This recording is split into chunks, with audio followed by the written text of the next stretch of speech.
Haleluya, shalom. Bapak Ibu, kita bersyukur hari ini kita ada lagi, kita berjumpa pada ibadah hari ini. Mari sungguh-sungguh kita mau datang kepada Tuhan, kita mau tinggikan Dia. Saudara jemaat untuk bangkit berdiri, kita mau sama-sama terbang bersama dengan Tuhan. Firman-Mu Tuhan, haleluya. Dengan penuh sukacita dan semangat yang baru, kita pujian ini. Oh Jesus, nyatakan firman-Mu Tuhan, berita bagi kakiku. Oh, janji-Mu terang bagi jalan-jalanku. Kebenaran-Mu menuntunku setiap hari. Ku menantikan-Mu, beri kekuatan baru. Sama-sama ku kan terbang tinggi di awan bersama-Mu dalam kemuliaan. Amin. Sebab firman-Mu teguh menopang, ku kan aman di dalam-Mu Tuhan. Haleluya. Mari dengan iman kita angkat pujian ini. Sebab firman yang menopang langkah kita. Nyatakan sama-sama firman-Mu. Firman-Mu Tuhan, berita bagi kakiku. Janji-Mu terang bagi jalan-jalanku. Kebenaran-Mu menuntunku setiap hari. Amin. Ku menantikan-Mu, beri kekuatan baru. Ku kan terbang tinggi di awan bersama-Mu dalam kemuliaan. Sebab firman-Mu teguh menopang, ku kan aman di dalam lagi. Ku kan terbang, ku kan terbang tinggi di awan bersama-Mu dalam kemuliaan. Sebab firman-Mu teguh menopang, ku kan aman di dalam-Mu Tuhan. Ku kan terbang, jemaat Tuhan saja. Ku kan terbang tinggi di dengan iman kita bersama Dia. Amin. Dalam sebab apa? Sebab firman-Nya. Sebab firman-Mu teguh menopang, ku kan aman di dalam-Mu Tuhan. Sama-sama lebih lagi nyatakan. Ku kan terbang tinggi di awan bersama-Mu dalam kemuliaan. Sebab firman-Mu Tuhan teguh menopang, ku kan aman di dalam. Ku kan aman, ku kan aman di dalam. Ku kan aman, ku kan aman di dalam-Mu Tuhan.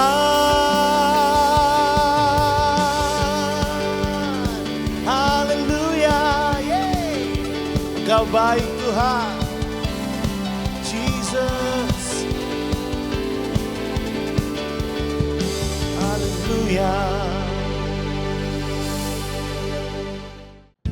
Mari kita mau siapkan hati kita. Kita masuk dalam hadirat Tuhan lebih lagi.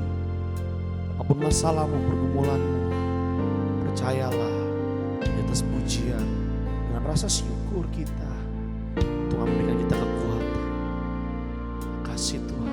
Kita kagum akan Tuhan, keajaiban Tuhan sepanjang tahun 2021. Tuhan sudah menolong kita walaupun banyak tantangan, banyak masalah. Percayalah, bersama dengan Tuhan kita bisa lewati semua. Terima kasih Tuhan.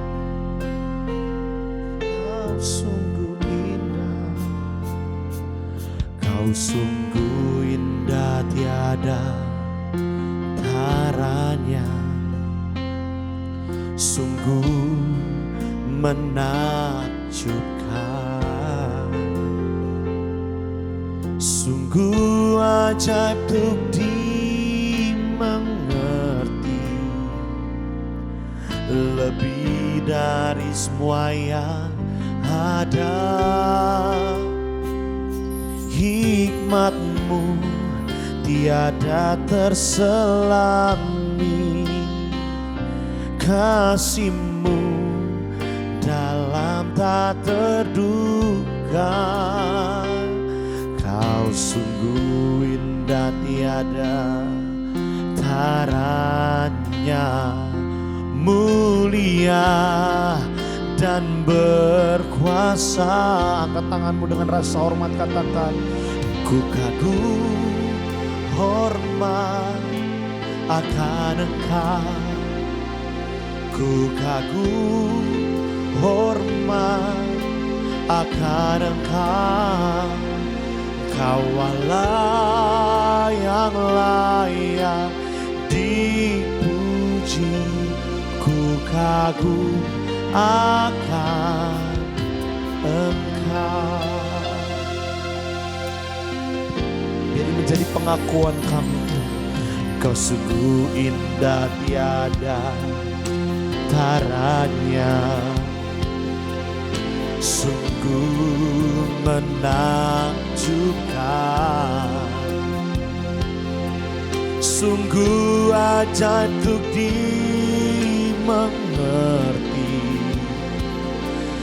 lebih dari semua yang ada. Hikmat-Mu tiada terselami, kasih-Mu dalam tak terduga. Kau sungguh indah tiada taranya, mulia dan berkuasa.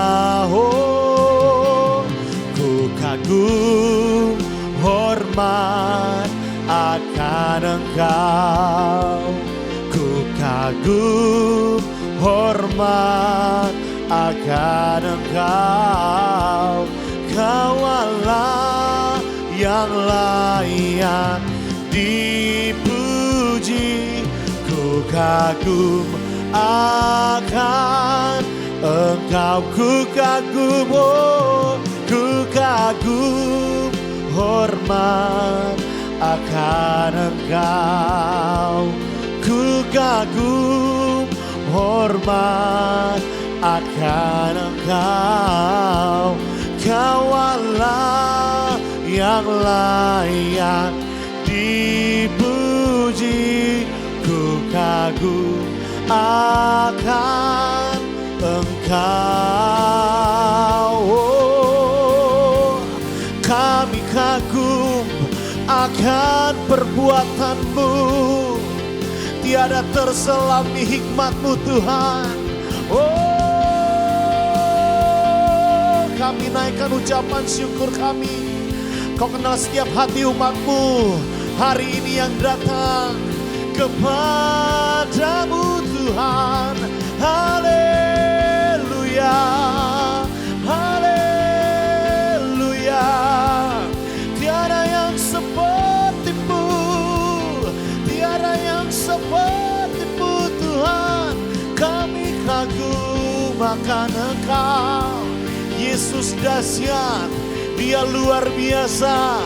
Mari nyatakan sambil kau angkat tanganmu, dari hatimu katakan, ku kagum, hormat akan Engkau. Yes, ku kagum hormat akan Engkau. Kau Allah yang layak dipuji, ku lebih lagi nyatakan akan Engkau. Oh,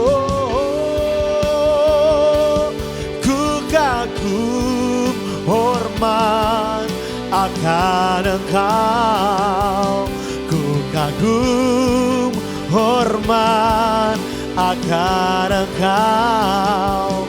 Kau Allah yang layak dipuji. Ku kagum akan Engkau, kagum, ku kagum akan, ku kagum, oh, ku kagum akan Engkau.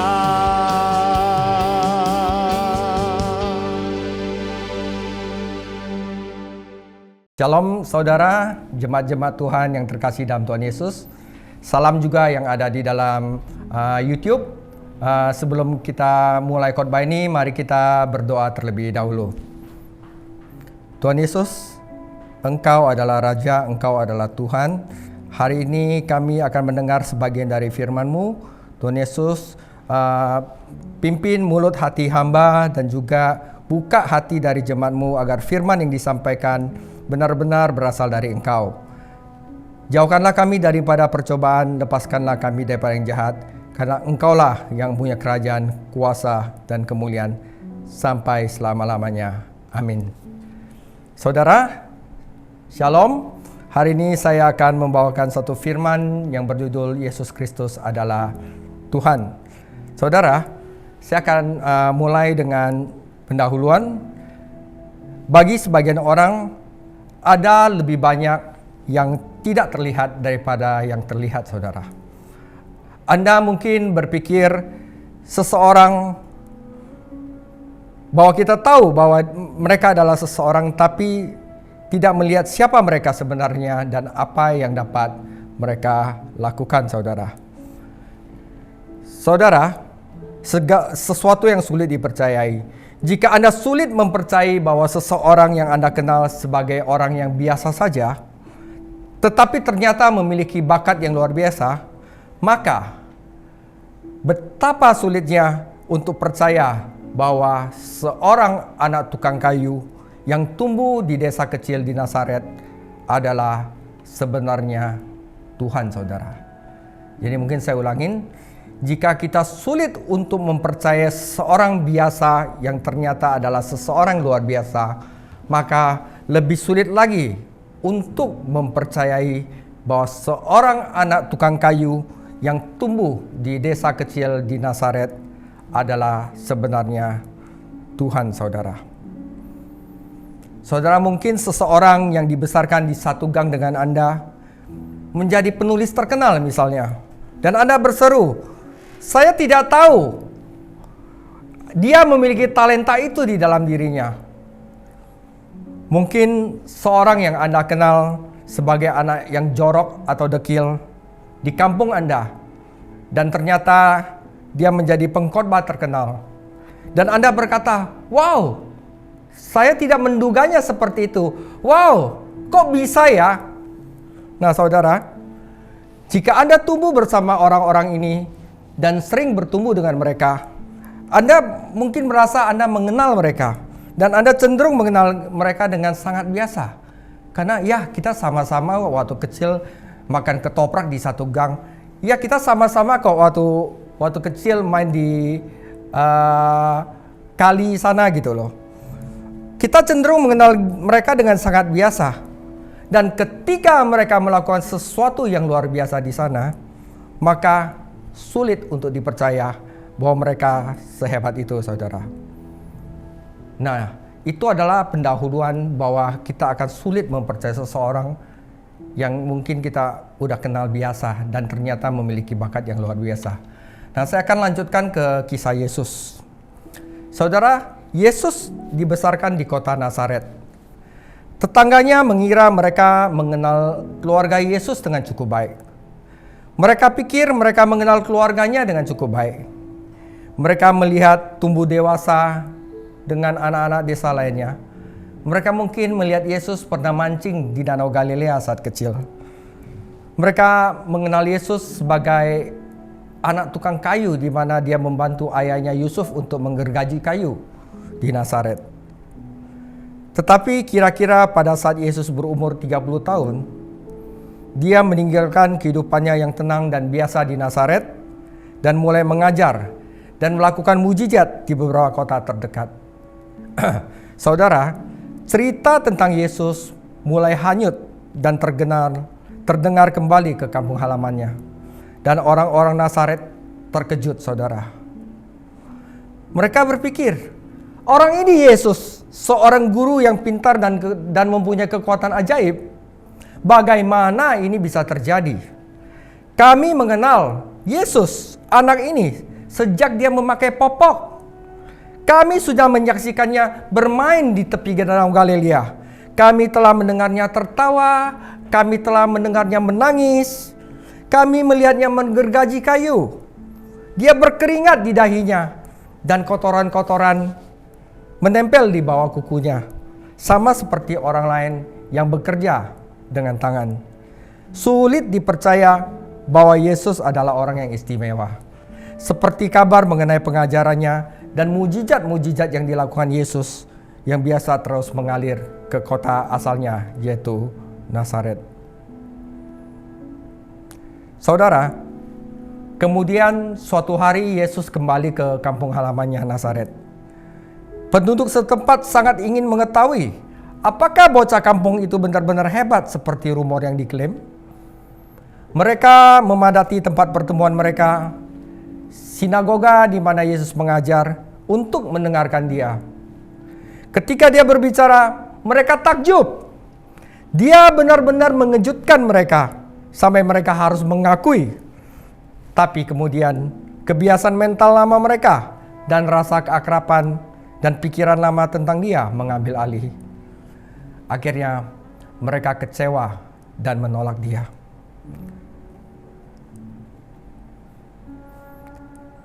Ketidakpercayaan menutupi hati dan realitas yang ada. Saudara, Markus 13 ayat 54 sampai 57. Setibanya di tempat asalnya, Yesus mengajar orang-orang di situ di rumah ibadat mereka. Maka takjublah mereka dan berkata, "Dari mana diperolehnya hikmat itu dan kuasa untuk mengadakan mujizat-mujizat itu? Bukankah ia ini anak tukang kayu? Bukankah ibunya bernama Maria dan saudara-saudaranya Yakobus, Yusuf, Simon dan Yudas? Dan bukankah saudara-saudaranya perempuan semuanya ada bersama kita? Jadi, dari mana diperolehnya semuanya itu?" Saudara, di ayat 57, lalu mereka kecewa dan menolak dia. Orang-orang Nazaret tahu persis seperti apa rupa Yesus, dan penampilannya tidak membuat mereka terkesan, saudara. Mereka mengenal keluarganya, dan keluarganya tidak membuat mereka terkesan. Tidak ada keraguan tentang itu, pikir orang kampung. Yesus adalah manusia, sama dengan kita semua. Tidak ada yang istimewa daripada dia. Mereka benar bahwa Yesus sama manusianya dengan mereka, tetapi mereka salah mengira dia bukan orang istimewa. Mereka begitu sibuk melihat Yesus sebagai salah satu dari mereka, sehingga mereka tidak bisa melihatnya lebih daripada itu. Orang-orang Nazaret bukan satu-satunya yang kesulitan mengenali Yesus sebagai Tuhan. Yohanes 7 ayat 5, sebab saudara-saudaranya sendiri pun tidak percaya kepadanya. Suatu kali ketika Yesus sedang berbicara pribadi dengan murid-muridnya, dia berkata, Yohanes 14 ayat 7, sekiranya kamu mengenal aku, pasti kamu juga mengenal Bapakku. Sekarang ini kamu mengenal dia dan kamu telah melihat dia. Kata Filipus kepadanya, Tuhan, tunjukkanlah Bapa itu kepada kami. Itu sudah cukup bagi kami. Kata Yesus kepadanya, telah sekian lama aku bersama-sama dengan kamu Filipus, namun engkau tidak mengenal aku? Barang siapa telah melihat aku, ia telah melihat Bapa. Bagaimana engkau berkata, tunjukkanlah Bapa itu kepada kami? Yohanes 14 ayat 11, percayalah kepadaku bahwa aku di dalam Bapa dan Bapa di dalam aku. Atau setidak-tidaknya percayalah karena pekerjaan-pekerjaan itu sendiri. Jadi seolah-olah Yesus berkata kepada murid-muridnya, Anda hendak meminta aku untuk menunjukkan Tuhan kepada Anda. Buka matamu, apakah kamu tidak mengenali aku? Jika Anda telah mengenal aku, Anda telah melihat Tuhan. Bagaimana mungkin para murid diharapkan untuk mengenali Yesus dengan wajah tukang kayu, dengan wajah guru itu? Bagaimana mereka bisa diyakinkan untuk mengenali Yesus sebagai Tuhan? Yesus menunjukkan dua jenis bukti yang membuatnya menjadi jelas. Yang pertama, saudara, Yesus adalah Tuhan karena perkataannya. Yang kedua, Yesus adalah Tuhan karena perbuatan-perbuatan yang dilakukannya. Perkataan itu tidak bisa diucapkan oleh sekedar manusia, dan perbuatannya itu tidak bisa dilakukan jika ia bukan Tuhan. Jadi Yesus adalah Tuhan, kita bisa lihat dari perkataannya dan perbuatannya. Tidak ada seorang pun yang bertemu Yesus memiliki keraguan bahwa dia sepenuhnya manusia. Namun ada sesuatu yang lebih dari manusia tentang dia. Dia mengajar dan mengajarkan mujizat sambil berkata hal-hal yang hanya dapat dikatakan oleh Tuhan, dan melakukan hal-hal yang hanya dapat dilakukan oleh Tuhan. Kebenaran tentang Yesus adalah ini. Yesus sama manusiawinya seperti Anda dan saya, dan pada saat yang sama dia adalah Tuhan sama seperti Allah Bapa. Itulah kebenaran, saudara. Tetapi tidak semua orang mempercayainya. Dan sampai hari ini, saudara, tidak semua orang Kristen mempercayainya. Yang lain seperti saksi Yehova, Mormon, dan agama lain hanya menganggap Yesus sebagai orang istimewa, tetapi tidak berpikir bahwa dia adalah Allah yang Maha Kuasa. Nah, saudara, di dalam pengajaran hari ini, saya akan menunjukkan bagaimana Yesus berkata seperti Tuhan dan bagaimana Yesus berbuat seperti Tuhan. Yang pertama adalah berkata seperti Tuhan. Saudara, ada sesuatu yang mencolok tentang kata-kata Yesus. Tentang apa yang dia katakan, bagaimana dia berkata, dan pengaruhnya pada pendengarnya. Yesus berbicara dengan cerdik, namun sederhana. Dia memiliki wawasan luar biasa ke dalam kebenaran yang mendalam. Namun dia bisa mengajarkan hal-hal ini dengan kata-kata sederhana dan cerita yang sangat berpengaruh. Ketika para ahli berpendidikan tinggi mencoba menanyainya dan membuatnya bingung atau menjebaknya untuk mengatakan sesuatu yang bodoh, dia selalu memiliki jawaban yang sempurna. Saudara, orang pintar tidak bisa mengecohnya. Namun orang yang paling sederhana bisa mendapatkan manfaat dari apa yang dikatakannya, dari pengajarannya. Kepintaran sederhana Yesus membuat semua orang takjub. Bahkan orang Farisi pun harus bertanya-tanya. Di dalam Yohanes 7 ayat 15. Maka heranlah orang-orang Yahudi dan berkata, bagaimanakah orang ini mempunyai pengetahuan demikian tanpa belajar? Setiap kali Yesus berbicara, orang tercengang oleh kecerdasan dan wawasannya. Mereka juga kagum dengan kewibawaan cara dia berbicara. Dia tidak seperti guru lain yang terus-menerus memperdebatkan poin-poin yang tidak berguna atau poin-poin yang tidak penting dari agama. Mereka berspesialisasi dalam hal-hal yang sepele dan tahu hampir tidak ada sama sekali yang penting yang ada di dalam benak mereka. Mereka tidak melihat gambaran besarnya ketika mereka berbicara. Itu adalah berbicara tidak dengan otoritas yang sebenarnya. Tetapi betapa berbedanya ketika Yesus berbicara. Alkitab mengatakan bahwa ketika Yesus selesai menyampaikan khotbahnya di bukit, di Matius 7 ayat 28. Dan setelah Yesus mengakhiri perkataan ini, takjublah orang banyak itu mendengar pengajarannya.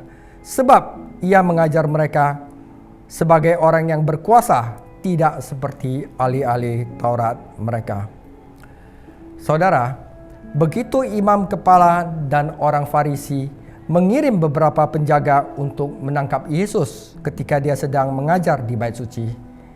Tetapi para penjaga yang sungguh-sungguh mendengarkan Yesus tercengang oleh Yesus. Akhirnya pada Yohanes 7 ayat 45, maka penjaga-penjaga itu pergi ke imam-imam kepala dan orang-orang Farisi yang berkata kepada mereka, "Mengapa kamu tidak membawanya?" Namun penjaga-penjaga itu menjawab, "Belum pernah seorang manusia berkata seperti orang itu." Tidak ada yang pernah berbicara seperti Tuhan Yesus. Dan tidak ada yang berani mengatakan hal-hal seperti yang Yesus katakan. Lukas 7 ayat 8, lalu ia berkata kepada perempuan itu, dosamu telah diampuni. Dan mereka yang duduk makan bersama dia berpikir dalam hati, siapakah ia ini sehingga ia dapat mengampuni dosa? Bagaimana dia bisa mengatakan dosamu telah diampuni? Dia tidak bisa, saudara, kecuali dia yang tersinggung, yang paling tersinggung yaitu Tuhan yang hukumnya dilanggar dan kekudusannya terluka dari setiap dosa. Kata-kata Yesus tentang pengampunan dosa adalah kata-kata yang hanya bisa diucapkan oleh Tuhan, saudara. Mazmur 103 ayat 2, pujilah Tuhan, hai jiwaku, dan jangan lupakan segala kebaikannya. Dia yang mengampuni segala dosamu dan yang menyembuhkan segala penyakitmu. Jadi saudara, ketika Tuhan Yesus mengatakan dosamu telah diampuni, ia sedang berbicara seperti Tuhan, saudara. Karena hanya Tuhan yang dapat mengampuni dosa orang. Yohanes 10:30, aku dan Bapa adalah satu. Sekali lagi orang-orang Yahudi mengambil batu untuk melempari Yesus. Kata Yesus kepada mereka, banyak pekerjaan baik yang berasal dari Bapa-Ku yang kuperlihatkan kepadamu. Pekerjaan manakah yang diantaranya yang menyebabkan kamu mau melempari aku? Jawab orang-orang Yahudi itu, bukan karena suatu pekerjaan baik kami mau melempari engkau, melainkan karena engkau menghujat Allah dan karena engkau sekalipun hanya orang manusia biasa menyamakan dirimu dengan Allah. Orang-orang ini memang salah karena tidak percaya Yesus. Tetapi mereka benar bahwa sebenarnya Yesus secara terbuka mengaku, menyatakan bahwa dia adalah Tuhan, saudara. Itu adalah tentang perkataannya. Yesus berkata perkataan yang tidak bisa diucapkan jika dia bukan Tuhan, saudara. Saudara, perbuatan Yesus juga mencerminkan bahwa dia adalah Tuhan. Yohanes 10:36, engkau menghujat Allah karena aku telah berkata-kata aku anak Allah. Jikalau aku tidak melakukan pekerjaan-pekerjaan Bapa-Ku, janganlah percaya kepadaku. Tetapi jikalau aku melakukannya dan kamu tidak mau percaya kepadaku, percayalah akan pekerjaan-pekerjaan itu sendiri, supaya kamu boleh mengetahui dan mengerti bahwa Bapa di dalam aku dan aku di dalam Bapa. Dan sekali lagi mereka mencoba menangkap dia, tetapi ia luput dari tangan mereka. Saudara, Yesus tidak hanya berbicara seperti Tuhan, dia bertindak seperti Tuhan. Jika Anda membaca Perjanjian Baru, Injil, Matius, Markus, Lukas, dan Yohanes, lakukanlah saudara. Jika tidak, Anda harus melihat pekerjaan-pekerjaan yang Yesus lakukan di dalam kitab Injil itu. Bagaimana bisa siapapun selain Tuhan melakukan mujizat seperti itu, saudara? Yesus mengusir setan dan berjalan di atas air. Dia memberikan penglihatan kepada yang buta, memberi pendengaran kepada yang tuli, membuat orang bisu berbicara, menyembuhkan orang lumpuh, dan bahkan membangkitkan orang mati. Bahkan sebelum mempelajari dengan cermat arti masing-masing mujizat individu, dampak keseluruhan dari melihat hal-hal yang Yesus lakukan adalah hal-hal yang luar biasa dari kekuatan yang supranatural, yaitu kekuatan dari Tuhan sendiri. Jika kesan keseluruhan dari perbuatan Yesus masih belum meyakinkan Anda bahwa dia adalah Tuhan, mari kita lihat beberapa detail berikutnya. Saudara, lihatlah beberapa mujizat khusus yang Yesus lakukan dalam Perjanjian Baru dan perhatikan bagaimana mereka sesuai dengan pekerjaan Tuhan yang Maha Kuasa yang dijelaskan dalam Perjanjian Lama. Ya saudara, saya bandingkan apa yang Yesus lakukan di dalam Perjanjian Baru dan saya bandingkan kepada apa yang Tuhan katakan di dalam Perjanjian Lama. Pertama saudara, Markus 4 ayat 39. Lalu ia bangun, menghardik angin dan berkata kepada danau itu, diam dan tenanglah. Lalu angin itu reda dan danau itu menjadi teduh sekali. Lalu ia berkata kepada mereka, mengapa kamu begitu takut? Mengapa kamu tidak percaya? Mereka menjadi sangat takut dan berkata kepada seorang dan yang lain, Siapakah gerangan orang ini sehingga angin dan danau pun taat kepadanya? Nah, di dalam Perjanjian Lama, Mazmur 89:8, Ya Tuhan Allah semesta alam, siapakah seperti Engkau? Engkau kuat ya Tuhan, dan kesetiaanmu ada di sekelilingmu. Engkaulah yang memerintah kencongkangan laut pada waktu naik gelombang-gelombangnya. Engkau juga yang meredakannya. Saudara, di dalam Yohanes 2:8, lalu kata Yesus kepada mereka, sekarang cedoklah dan bawalah kepada pemimpin pesta. Lalu mereka pun membawanya. Setelah pemimpin pesta itu mengecap air yang telah menjadi anggur itu. Jadi Yesus mengubah air menjadi anggur. Setelah itu di Markus 6 ayat 41-44, dan setelah ia mengambil 5 roti dan 2 ikan itu, ia menengadah di langit dan mengucapkan berkat. Lalu memecah-mecahkan roti itu dan memberikannya kepada murid-muridnya, supaya dibagi-bagikan kepada orang-orang itu. Begitu juga kedua ikan itu dibagi-bagikan kepada semua mereka yang ikut makan. Roti itu ada 5.000 orang laki-laki, saudara. Dan di dalam Perjanjian Lama, saudara, Mazmur 104 ayat 14-15, Engkau yang menumbuhkan rumput bagi hewan dan tumbuh-tumbuhan yang diusahakan manusia, yang mengeluarkan makanan dari dalam tanah, dan anggur yang menyukakan hati manusia, yang membuat muka berseri karena minyak dan makanan yang menyegarkan hati manusia. Saudara, di dalam Markus 2:7, mengapa orang ini berkata begitu? Ia menghujat Allah. Siapa yang dapat mengampuni dosa selain daripada Allah sendiri? Tetapi Yesus segera mengetahui dalam hatinya bahwa mereka berpikir demikian. Lalu ia berkata kepada mereka, mengapa kamu berpikir begitu dalam hatimu? Manakah lebih mudah mengatakan kepada orang lumpuh ini, dosamu sudah diampuni, atau mengatakan, bangunlah, angkat tilammu dan berjalan? Tetapi supaya kamu tahu bahwa di dunia ini, Anak Manusia berkuasa untuk mengampuni dosa. Berkatalah ia kepada orang lumpuh itu, kepadamu kukatakan, bangunlah dan angkatlah tempat tidurmu, dan pulanglah ke dalam rumahmu. Saudara, di dalam Mazmur 103 ayat 2-3, pujilah Tuhan, hai jiwaku, dan janganlah lupakan segala kebaikannya. Dia yang mengampuni segala kesalahanmu dan menyembuhkan segala penyakitmu.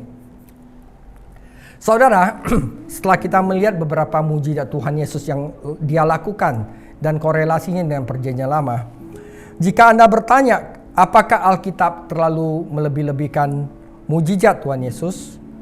Saudara, Alkitab tidak melebih-lebihkan mujizat Tuhan Yesus. Sebaliknya, Alkitab tidak menulis sebagian besar mujizat Tuhan Yesus. Mujizat-mujizat yang dijelaskan dalam Alkitab memang menakjubkan, tetapi itu hanya sebagian. Karena di dalam Yohanes 20 ayat 30, memang masih banyak tanda lain yang dibuat Yesus di depan mata murid-muridnya yang tidak tercatat di dalam Alkitab. Tetapi semua yang tercantum di sini telah dicatat supaya kamu percaya bahwa Yesuslah Mesias, Anak Allah, dan supaya kamu oleh imanmu memperoleh hidup dalam namanya. Saudara, Yesus berbicara dan bertindak seperti Allah. Jadi Anda tidak bisa hanya berpikir bahwa dia adalah seorang nabi agung atau guru moral yang bijaksana. Anda harus menerima Yesus sebagai juru selamat dan Tuhan, atau Anda harus menolaknya sebagai orang yang berbohong atau gila. Percaya dia adalah Tuhan atau tidak sama sekali, saudara-saudara. Jika Anda hanya berpikir bahwa Yesus adalah seorang guru moral yang hebat, yang mengajarkan moral dan perilaku baik kepada manusia, maka Anda sama sekali tidak mengerti apa yang Yesus katakan dalam Injil. Tetapi jika itu yang Anda katakan, Anda sederhana mengabaikan apa yang Yesus katakan sendiri, saudara. Saudara, ini saya ambil dari buku Mere Christianity karangan C.S. Lewis. Dia mengatakan gini, there is no halfway, there's no parallel in other religion. Tidak ada hal ini di agama lain, saudara. Jika Anda pergi kepada Buddha dan bertanya kepada dia, apakah Anda adalah anak dari Brahma? Mungkin dia akan mengatakan, anakku, Anda ada di dalam lembah ilusi. Jika Anda pergi ke Sokrates dan bertanya kepada dia, apakah Anda Zeus? Dia mungkin akan tertawa kepada Anda. Dan jika Anda berkata kepada Konfusius, Konfusius, di manakah surga? Dia mungkin akan menjawab Anda, anakku, Anda bertindak tidak sesuai dengan hukum alam saudara. Ide bahwa Yesus adalah seorang guru moral itu di luar apa yang Yesus katakan sendiri, saudara. Yesus tidak mengatakan bahwa dia seorang guru moral yang baik. Dia sedang mengatakan kepada Anda di dalam Injil bahwa dia adalah Tuhan, saudara. Saudara, saya akan beri contoh. Misalkan saya memperkenalkan kepada diri Anda dan berkata, hai saudara-saudara, nama saya adalah David Chang. Saya dulu dididik di seminari dan sekarang saya adalah seorang pengajar. Anda berkata, senang bertemu dengan Anda Tuan Singer. Saya senang Anda mengabdikan diri pada puji-pujian di gereja. Gereja kami membutuhkan orang-orang seperti Anda. Gereja kami membutuhkan orang-orang yang bernyanyi untuk Anda. Pada saat itu saya tidak akan mengatakan, saya senang Anda menghargai Anda. Tidak, saya akan mengatakan, Anda tidak salah dengar. Saya memang bisa nyanyi, tapi saya bukan seorang singer. Dan itu bukan talenta utama saya. Saya bilang saya dididik di seminari dan saya seorang pengajar, saudara. Nah, saudara, kesalahpahaman seperti itu mungkin terkenal konyol. Tetapi tidak lebih konyol daripada mendengarkan Yesus mengaku mengampuni dosa dan menjadi Tuhan bersama kita dan kemudian berkata, senang sekali ketemumu Yesus. Anda mengatakan bahwa Anda seorang guru moral yang baik dengan beberapa pengajaran moral bermanfaat. Saya pikir itu bagus dan saya bahkan mungkin ingin menggunakan beberapa pengajaran moral Anda. Pada saat itu saya hampir bisa mendengar Yesus berkata, apakah saya mengatakan saya hanya seorang guru moral yang baik? Tidak, saya tidak mengatakan itu, saudara. Saya mengatakan bahwa saya mempunyai otoritas untuk mengampuni dosa. Apakah saya hanya mengatakan bahwa saya menawarkan kepada Anda saya beberapa pengajaran bermanfaat tentang Tuhan dan Anda dapat memilih mana yang Anda suka? Tidak. Saya mengatakan bahwa saya dan Bapa adalah satu dan bahwa saya memberikan hidup kekal bagi orang percaya kepada saya. Saudara, Yesus tidak memberikan ruang untuk pemikiran setengah-setengah. Tidak ada ruang untuk tindakan setengah hati. Anda harus mengambil keputusan dia adalah Tuhan atau bukan. Dan kemudian bertindak sesuai dengan itu. Dia adalah Allah Maha Kuasa yang telah hidup dan berjalan di tengah-tengah kita, saudara.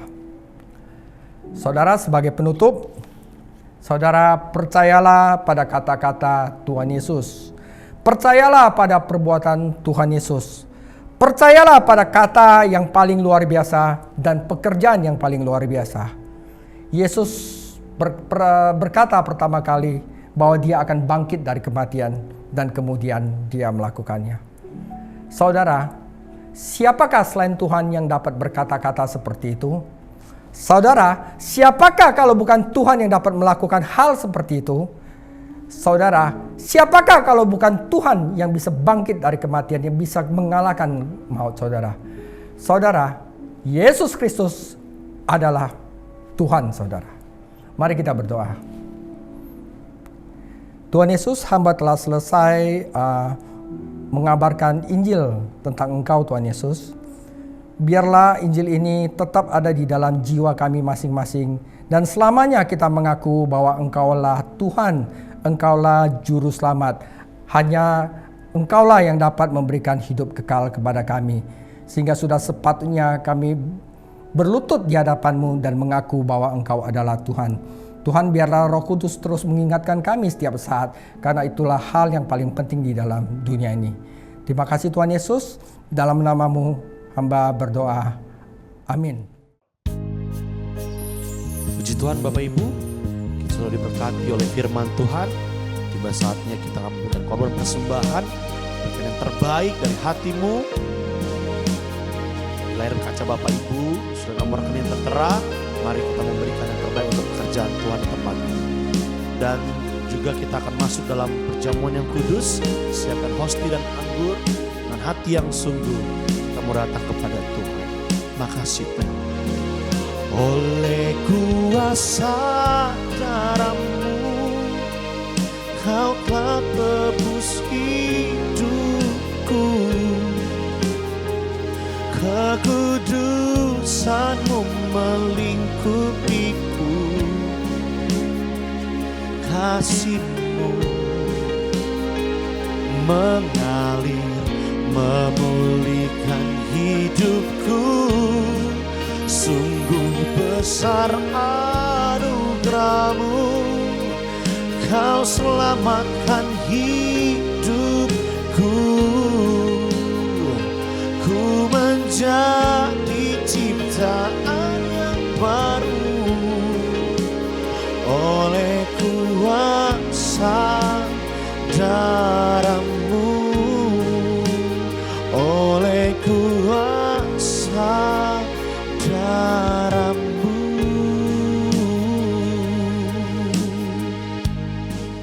Bapak Ibu, terima kasih untuk persembahan yang Bapak Ibu berikan untuk menopang pelayanan kami, Gereja Gesindo, Jemaat GCC, melalui Yayasan Pelayanan Galilea Indonesia. Itu adalah rekening gereja kami. Dan seluruh kegiatan yang kami lakukan, baik itu melalui online, juga pelayanan misi ke daerah-daerah, juga untuk operasional dan juga pengadaan peralatan. Bahkan juga kami berkerinduan untuk memiliki 2 ruko, ya, yang tentunya harganya cukup besar ukuran kami, tapi ukuran Tuhan itu kecil. Iya. Kami butuh 2 ruko. Kalau cuma 1 ruko kecil ya. Ya idealnya 2 ruko lah, ya. Dan tidak ada perkara yang mustahil, tidak ada perkara yang sukar. Walaupun tidak ada dasar untuk berharap, ya kan? Artinya ya karena tidak ada dasarnya bukan, kalau dikatakan juga tidak punya dasar, ya dasar kita sebetulnya Alkitab, ya kan? Cuman kalau kita baca Abraham, dikatakan walaupun tidak punya dasar untuk berharap, karena Alkitab belum ada kali ya, ya dia masih mendasarkan pada ya keadaan fisik. Nah itu tidak punya dasar karena udah tua, lalu istrinya juga rahimnya sudah tertutup, tapi dia tetap berharap. Nah kita punya dasar Alkitab. Kita tidak punya dasar deposito gitu ya, tidak punya simpanan. Itu dasar untuk beli ruko itu kan bukan Alkitab ya. Dasarnya itu adalah punya duit gak ya. Jadi walaupun kita tidak punya duit gitu ya, bahasa kasarnya, tapi kita tetap berharap. Sebab kami boleh tidak mampu, tapi Tuhan kami pasti mampu jika Tuhan berkehendak. Nah, mari kita siapkan diri, saudara, siapkan elemen perjamuan kudus, hosti dan anggur. Sekali lagi sambil saudara mungkin mempersiapkan, sekali lagi saya mau berterima kasih kepada Bapak Ibu yang setia memberikan persembahan kepada Yayasan Pelayanan Galilea Indonesia. Saudara, setiap benih yang saudara tabur, setiap rupiah yang saudara salurkan, Tuhan akan kembalikan 30, 60, bahkan 100 kali ganda. Itu doa kami. Baik Bapak Ibu, sudah ada di tanganmu hosti dan anggurkah? Saya bacakan dulu 1 Korintus pasal 11 menjadi dasar perjamuan kudus kita. Ayat 23.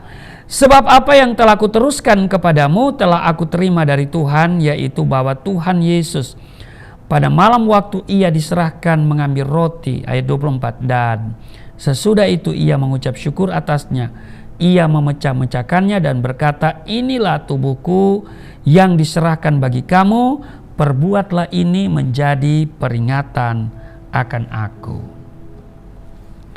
Saudara, mari kita siapkan, kita ambil hosti, ya. Kita angkat, ya, katakan apa yang saya katakan. Mari kita katakan bersama-sama. Di dalam nama Yesus Kristus, inilah roti yang turun dari surga. Inilah tubuh Yesus Kristus yang ditikam, yang ditombak di atas kayu salib. Yang pertama, yang memberikan kami bersama keluarga hidup kekal di dalam kerajaan surga. Yang kedua, yang menyempurnakan tubuh kami sehat sempurna, yang menyempurnakan jiwa dan roh kami, agar kami bersama keluarga dibangkitkan pada akhir zaman. Di atas kayu salib, tubuh Yesus ditikam, ditombak, dihancurkan. Sesungguhnya Engkau sedang menanggung semua penyakit kami. Kalau Engkau sudah menanggung semua penyakit kami, artinya tidak boleh ada satupun penyakit di dalam tubuh kami. Sebab oleh bilur-bilur-Mu semua penyakit kami sudah disembuhkan. Dalam nama Yesus Kristus, inilah roti yang turun dari surga, inilah tubuh Yesus Kristus. Mari kita makan.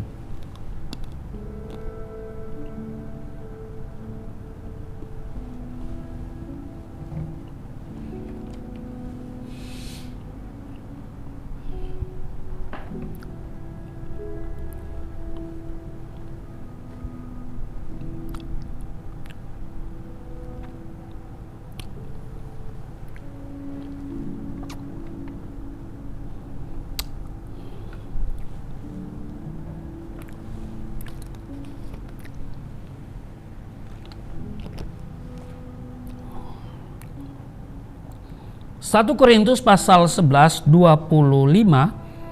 Demikian juga Yesus mengambil cawan sesudah makan lalu berkata, "Cawan ini adalah perjanjian baru yang dimateraikan oleh darahku. Perbuatlah ini setiap kali kamu meminumnya menjadi peringatan akan aku." Mari saudara, kita ambil anggur, kita angkat.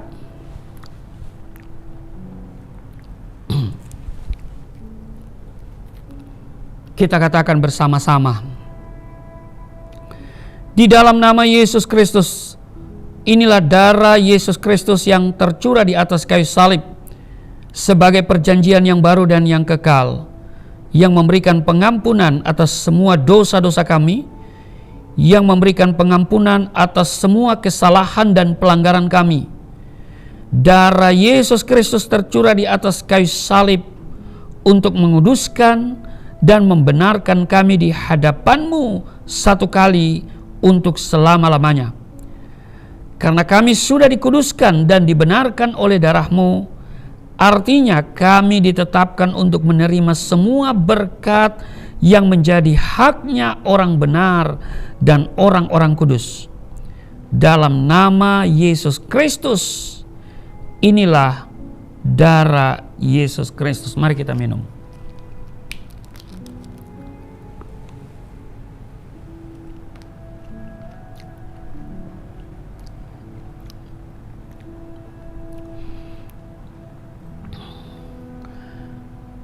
Saudara, mari kita bersyukur untuk tubuh darah Kristus yang sudah menyatu dengan tubuh darah kita. Dan firman-Nya berkata, barang siapa makan dagingku, minum darahku, ia tinggal di dalam aku tinggal di dalam dia. Saudara, mari kita mengucap syukur untuk tubuh darah Kristus. Terima kasih untuk tubuh darah-Mu yang sudah menyatu dengan tubuh darah kami. Kami di dalam Tuhan, Tuhan tinggal di dalam kami. Tuhan bertanggung jawab atas kehidupan kami di sepanjang 2023 ini. Ada masalah, ada tantangan, ada kesulitan, ada lembah kekelaman. Tapi kami percaya ada Tuhan yang beserta, gada dan tongkat-Mu yang menghibur kami. Kami tahu saat kami harus melewati lembah kekelaman, itu tidak akan selamanya. Dan kami tahu kami akan tiba di padang yang berumput hijau dan di air yang tenang. Terima kasih Tuhan untuk firman yang sudah kami baca, kami dengar. Tuhan, Engkau adalah gembala kami yang baik, yang tidak pernah membiarkan meninggalkan kami, dan Engkau yang menyediakan segala yang kami butuhkan di 2023 ini. Yang membutuhkan kesembuhan, Tuhan nyatakan kesembuhan atas mereka yang sakit. Ada mujizat mereka alami di dalam nama Yesus. Yang membutuhkan jalan keluar dari setiap persoalan, apakah itu ekonomi, apakah itu masalah rumah tangga, masalah yang berhubungan dengan rumah tangga, Tuhan yang selalu memberikan jalan keluar. Tentu jalan keluar yang penuh dengan damai dan sukacita. Terima kasih Tuhan, Engkau menyediakan juga apa yang kami butuhkan berhubungan dengan makanan, minuman, juga pakaian, dan juga tempat tinggal. Engkau Maha Kuasa dan Engkau berkuasa di surga dan di bumi, dan Engkau yang berkuasa untuk membuka tingkap-tingkap langit dan mencurahkan berkat bagi kami semua. Terima kasih Tuhan. Kami mau berdoa juga secara khusus bagi mu'alaf Agustan yang melakukan hal yang tidak baik, yang menggambarkan orang tidak beriman dan tidak berakhlak, dengan menaruh firman-Mu yang tertulis di Alkitab di pantatnya dan dikentukin. Tuhan, Engkau berkemurahan atasnya, Tuhan berbelas kasihan kepadanya, Tuhan jamah hatinya, dan Tuhan yang memanggil kembali dia untuk datang kepadamu. Ulurkan tangan-Mu kepadanya. Kalau dia sakit, Tuhan sembuhkan. Kalau dia kekurangan, Tuhan cukupkan. Dan berkati rumah tangganya. Anaknya yang masih bertahan dengan iman kepadamu, terus Tuhan pelihara. Tuhan beri masa depan yang baik. Tuhan berkati anaknya, generasi yang unggul, generasi yang cerdas pintar, di dalam nama Yesus. Punya masa depan yang baik. Di dalam nama Tuhan Yesus, berdoa untuk setiap mereka yang beribadah secara online bersama kami. Tuhan berkati mereka, Tuhan mengenal setiap mereka. Dan kembali lagi hamba doa untuk setiap persembahan yang mereka berikan ke Gesindo Jemaat GCC melalui transfer ke Yayasan Pelayanan Galilea Indonesia. Tuhan, Engkau berkati, kembalikan 30, 60, 100 kali ganda. Di dalam nama Yesus tidak ada yang miskin, tidak ada yang kekurangan. Mereka semua hidup berkelimpahan. Dan Tuhan seperti Ishak yang hidup berkelimpahan di tengah kelaparan. Di masa-masa yang sukar ini, mereka yang menabur benih, mereka yang menyalurkan berkat yang daripadamu, mereka akan hidup berkelimpahan di tengah masa yang sukar. Berkati suami istri, berkati anak-anak, menantu, orang tua, cucu mereka semua. Diberkati usaha pekerjaan mereka. Diberkati apa yang mereka kerjakan. Tuhan buat berhasil. Dan Tuhan buat terobosan dalam hidup mereka di 2023 ini. Dan Tuhan yang membawa kami kepada kehidupan yang berkemenangan di dalam nama Yesus. Terima kasih Tuhan. Terima kasih. Kami doa untuk bangsa dan negara kami di mana kami berada. Tuhan berkati bangsa dan negara kami, berkati pemerintah. Untuk bangsa Indonesia kiranya ada dalam rancangan Tuhan yang penuh damai sejahtera. Di dalam nama Tuhan Yesus yang telah mengajar kami berdoa bersama-sama. Bapa kami yang di surga, dikuduskanlah namamu, datanglah kerajaan-Mu. Jadilah kehendak-Mu di bumi seperti di surga. Berilah kami pada hari ini makanan kami yang secukupnya. Ampuni akan kesalahan kami, seperti kami sudah mengampuni orang bersalah pada kami. Jangan bawa kami ke dalam pencobaan, tapi lepaskanlah kami daripada yang jahat. Sebab Engkau yang mempunyai kerajaan, kuasa, dan kemuliaan sampai selama-lamanya. Amin. Masih tetap berdiri, angkat tanganmu dan terimalah berkat Tuhan. Tangan yang terangkat kami serahkan seluruh hidup kami.